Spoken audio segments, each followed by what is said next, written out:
Satgas COVID-19 di Pali berupaya sebelum libur akhir tahun capaian vaksin 70%.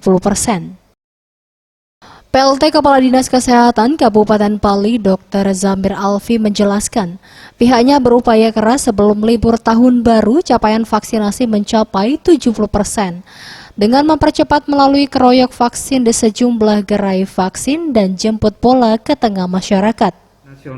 Ya, ini nanti kita kan mengatasin ini, nanti kita akan masih ada rapat lagi dengan pihak Polres terkait dengan Natal Tahun Baru, karena diinfokan itu kita seluruhnya akan menjadi level 3. Akhir Desember kan harus 70%. Jadi kalau lihat progresnya yang kita capai dan giat rata-rata 2000 ini, kita optimis kita bisa capai sebelum Natal Tahun Baru, kita udah bisa lebih di atas 70%.